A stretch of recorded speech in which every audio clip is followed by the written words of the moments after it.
Dear student, we are studying Geography chapter Industry.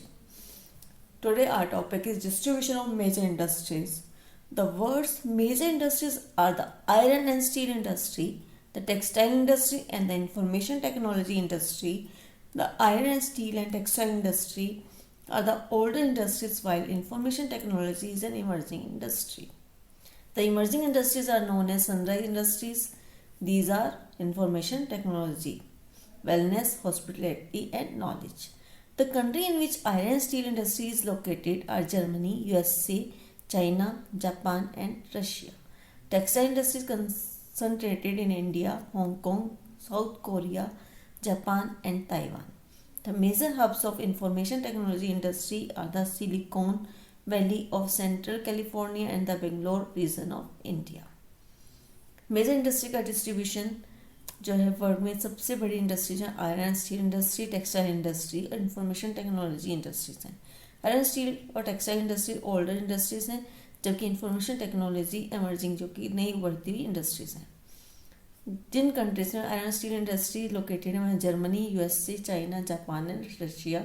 Textile industry located है India, Hong Kong, South Korea, Japan है Taiwan में. Major hub जो information technology industry के वो Silicon Valley of central California के है और इंडिया में बेंगलोर रीजन में है. Smelting is the process in which metals are extracted from their ores by heating beyond the melting point. Smelting वो प्रोसेस है जिसमें मेटल्स को एक्सट्रैक्ट किया जाता है उनके ओर्स में से.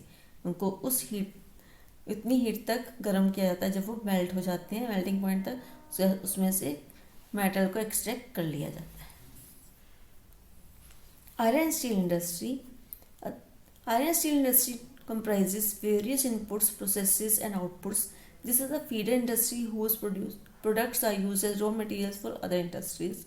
The inputs for the industry include raw materials such as iron ore, coal and limestone along with labor, capital, site and other infrastructure. The process of converting iron ore into steel involves many stages. The raw material is put into a blast furnace where it undergoes smelting. It is then refined. The output obtained is steel which may be used by other industries as raw material. अन्य industries के अलावा steel industry को भी different तरीक़ों से गुजरना पड़ता है. इनपुट्स को पहले डाला जाता है, फिर प्रोसेस होता है, फिर आउटपुट निकलता है और ये इसका जो प्रोडक्ट बनता है वो अन्य इंडस्ट्री के लिए as a raw material use होता है. इनपुट का मतलब किसी इंडस्ट्री के लिए उसका रॉ मटेरियल है जैसे कि आयरन और कोल और लाइमस्टोन. साथ में लेबर और कैपिटल साइड और अदर इंफ्रास्ट्रक्चर्स का यूज़ होता है. उस प्रोसेस में हम आयरन को स्टील में कन्वर्ट करते हैं. उसमें कई स्टेजेस होते हैं. रॉ मटेरियल को बड़ी फर्नेसेस में डाल दिया जाता है जहाँ पर स्मेल्टिंग की जाती है, फिर इसे रिफाइन करके आउटपुट को निकाला जाता है एज ए स्टील. फिर इसको अन्य इंडस्ट्रीज में as a raw material use करने के लिए भेजा जाता है.